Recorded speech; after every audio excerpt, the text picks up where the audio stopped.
आज मैं एक ऐसा गीत पढ़ना चाहता हूं जो मैंने जिंदगी में कभी पढ़ा ही नहीं, कभी किसी मंच पर नहीं पढ़ा जी। और ये मफतलाल जी का सुपुत्र यहीं कहीं होगा, घूम रहा होगा, उसके लिए अच्छी बात है, उसके यूट्यूब चैनल की रिकॉर्डिंग है।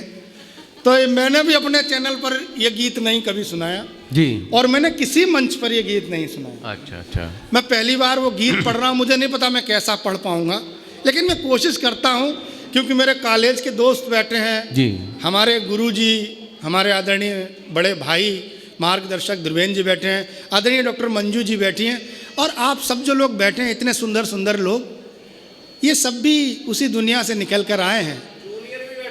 रामेन बिल्कुल नहीं, आप तो गुरु हो बेटा आप तो गुरु हो, क्योंकि हम बता रहे हैं ना, जो काम आप 15 साल की उम्र में कर लेते हो, हम लोग तो 20-25 साल में जानते ही नहीं थे। इसलिए नई पीढ़ी पूरी बैठी है, सुने जी। स्वागत भैया। कभी मिट्टी नहीं ऐसी निशानी छोड़ जाती है, कभी मिट्टी नहीं ऐसी निशानी छोड़ जाती है, मोहब्बत मौन रहकर भी कहानी छोड़ जाती है। वाह। कभी मिट्टी नहीं ऐसी निशानी छोड़ जाती है, मोहब्बत मौन रहकर भी कहानी छोड़ जाती है। महज 2-4 दिन सुंदर सलोने ख्वाब दिखला के हमेशा के लिए आंखों में पानी छोड़ जाती है, हमेशा के लिए आंखों में पानी छोड़ जाती है। क्या और एक गीत मुझे आज याद आया, मैं वो गीत पढ़ता हूँ, सुनेगा। मैं पहली बार पढ़ूंगा, कोई रियाज व्याज भी नहीं है, लेकिन मैं पढ़ता हूँ जी। गीत की भूमिका ऐसे शुरू हुई कि मैं जब पढ़ता था तो गांव से आया था, बड़ा शर्मीला टाइप का था, अब थोड़ा बेशरम टाइप का हो गया हूँ। उस समय बहुत शर्म है, कोई लड़की अगर मुस्कुरा के देख दे तो खिसक के पतली गली से निकल जाते थे। हम एडमिशन लेने आए नारायण कॉलेज में और 3 लड़कियां खड़ी, तो हम अपने सीधे साधे टाइप के गंवार देहाती, तो वो लड़की बोली कि एक दूसरे, यार तू बड़ी सुंदर लग रही है, तो दूसरे ने कहा नहीं तू ज़्यादा सुंदर लग रही है। बोले तेरे में क्या सुंदर है? बोली तेरी आंखें सुंदर हैं। बोले नहीं तेरी आंखें ज़्यादा सुंदर हैं। हम वहीं सुन रहे, लाइन में लगे, और वो इधर खड़ी बातें कर रहे हैं जी। तो एक बोली कि अच्छा इस लड़के से पूछो किसकी आंखें ज़्यादा सुंदर हैं। जैसे ही मेरी तरफ इशारा किया तो मैं पतली गली से खिसक लिया, लेकिन आकर मैंने 4 पंक्तियाँ लिखी आके घर में। बाथरूम टाइप के कवि थे उस समय, जो कमरे में बंद होकर कविताएं करते थे। घर में 4 पंक्तियाँ लिखी कि पुजारी, मौलवी, शायर, कलंदर डूब सकते हैं। पुजारी, मौलवी, शायर, कलंदर डूब सकते हैं, जहां को जीतने वाले सिकंदर डूब सकते हैं, जहां को जीतने वाले सिकंदर डूब सकते हैं। मैं एक नन्हा सा कतरा हूं, मेरी औकात ही क्या है, तेरी आंखों में तो लाखों समंदर डूब सकते हैं। लाखों समंदर, तेरी आंखों में तो लाखों समंदर डूब सकते हैं।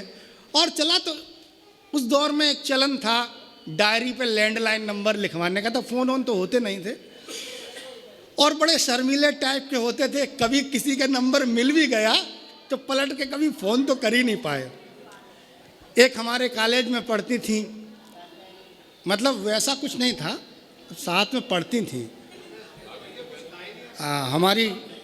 हमारी जो धर्मपत्नी जी वो भी आज आई हैं। अच्छा अच्छा। तो आज जो है जी, अब जो होगा तो देखा जाएगा, कई मौक़ों पर तो सच बोलना भी चाहिए। तो उसने एक नंबर मुझे डायरी में लिख कर दिया, लैंडलाइन। तो कभी हिम्मत ही नहीं पड़ी कि कभी फ़ोन करे, इतने डरते ही थे। साहब शादी हो गई, उसकी भी हो गई, हमारी हो गई, ज़िंदगी में सब कुछ पा लिया जो पाना था, शोहरत, देश दुनिया, पूरे वर्ल्ड सब कुछ घूम घाम के जो सपने थे सब पूरे कर लिए। एक दिन वो डायरी मिल गई, तो पलट रहे थे पन्ने, तो वही नंबर निकल आया। लड्डू सुनना, अब कॉन्फिडेंस भी सब कुछ। हमने कहा यार मारते हैं ट्राई। तो साहब हमने उसी नंबर को मिलाया, तो उधर से आवाज़ आई, ये नंबर अब उपलब्ध नहीं है। वहीं से गीत ने जन्म लिया। जी, गीत सुनना, जुड़ना मेरे साथ। मैं पहली बार ये गीत सुना रहा हूँ, मुझे नहीं पता आप कैसा सुना पाऊंगा। सुनिए। जीवन के मरुथल में खोया खोया सा जुड़ना मेरे साथ। ये जिसके 1 2 3 टहल रहे हैं, हाँ थोड़ी देर बैठा लो, थोड़ी देर के लिए मेरे साथ जुड़ो। जीवन के मरुथल में खोया खोया सा, आधा जागा आधा सोया सोया सा, ढूंढ रहा हूँ तुमको अंधे जंगल में, ढूंढ रहा हूँ ढूंढ रहा हूँ ढूंढ रहा हूँ तुमको अंधे जंगल में। हार गया मैं सब रिश्तों के दंगल में। जुड़ना मेरे साथ। हार गया मैं सब रिश्तों के दंगल में। क्या कहने हैं बाबा। तो आज रात देखा है तुम्हारा फिर सपना, आज रात देखा है, आज रात देखा है तुम्हारा फिर सपना। और अगली पंक्ति पर अगर एक हाथ भी रुका तो मुझे लगेगा कि पहली बार मैंने गीत पढ़ा और आपने न्याय नहीं किया। आज रात देखा है, आज रात देखा है तुम्हारा फिर सपना, शायद तुमने नंबर बदल लिया अपना। बाबा बाबा बाबा बाबा, शायद तुमने नंबर बदल दिया अपना, शायद तुमने नंबर बदल दिया अपना। गीत का बंद सुनना और थोड़ी देर के लिए मेरे साथ खो जाना। रामेंद्र त्रिपाठी जी लिखते हैं, कौन ऐसा है जो दुनिया में गुनहगार नहीं, कौन ऐसा है कि जिसने किया है प्यार नहीं, फर्क इतना है बस मेरे तुम्हारे जीवन में, हमने स्वीकार कर लिया तुम्हें स्वीकार नहीं। पंक्तियां पढ़ता हूं सुनेगा। शायद तुमने नंबर बदल दिया अपना, शायद तुमने नंबर बदल दिया अपना। बहुत अच्छे। जुड़ जाना फ्लैशबैक में।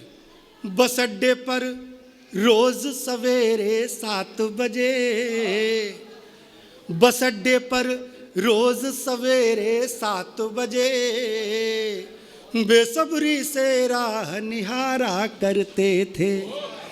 बस अड्डे पर रोज सवेरे 7 बजे, बेसब्री से राह निहारा करते थे। थोड़ी सी भी देर हुई जो आने में, आंख बंद कर नाम पुकारा करते थे। थोड़ी सी भी देर हुई जो आने में, आंख बंद कर नाम पुकारा करते थे।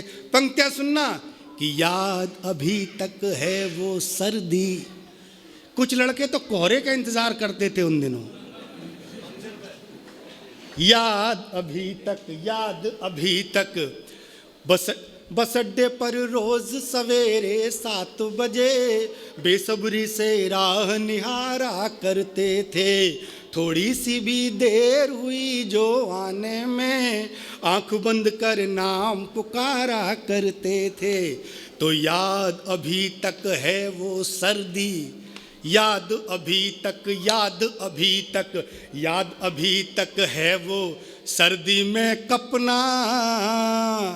शायद तुमने नंबर बदल दिया अपना, शायद तुमने नंबर बदल। एक बार ढंग से ताली बजाओ तो मजा। शायद तुमने नंबर बदल दिया अपना। अब साहब नंबर नहीं लगा।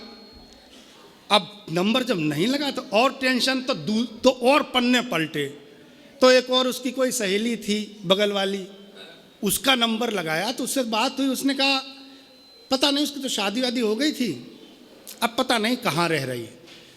तो अब सुनना, हम लोग कहाँ खोजते हैं इस डिजिटल युग में और कितने आगे आ गए।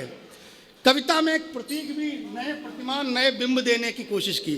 शायद तुमने नंबर बदल दिया अपना, कॉलेज की कुछ सखियों से भी बात हुई, उनसे भी एड्रेस तुम्हारा नहीं मिला।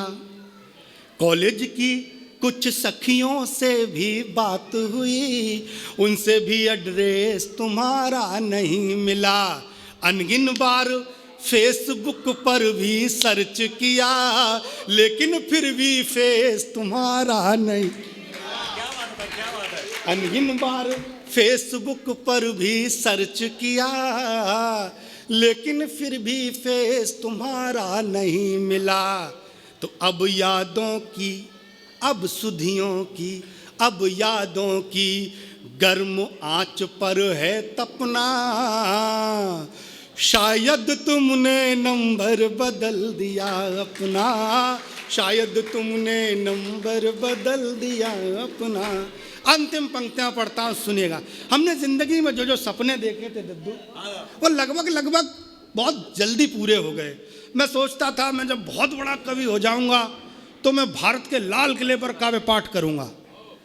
35 साल की उम्र होते होते लाल किले भी कर लिया, अमेरिका जाकर यूएनओ के मंच पर कर दिया जहां से मोदी बोलते हैं। तो मुझे लगा कि अब सपने जो हैं बहुत जल्दी पूरे हो गए। तो कई बार जब आदमी बहुत कुछ पूरा कर लेता है तो परमहंस टाइप का हो जाता है। पंक्तियां सुनना, मेरी अंतिम पंक्तियां पढ़ता हूं, सुनेगा। जी भैया। मोहब्बत, जब कन्हैया जी मथुरा को गए तो राधा से कहा कि राधा मुझे कल निकलना है मथुरा, चलो मेरे साथ, मैं राजा बनूंगा।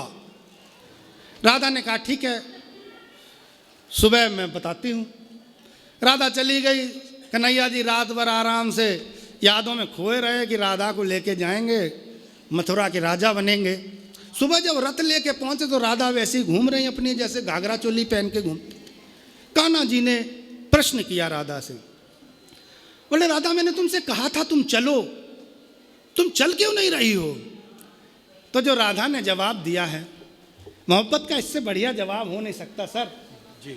राधा ने कहा कन्हैया मैंने तुझसे प्यार किया था, कान्हा से, उस ग्वाले से जो मेरे साथ कदम के पेड़ के नीचे बैठकर गाय चराता था।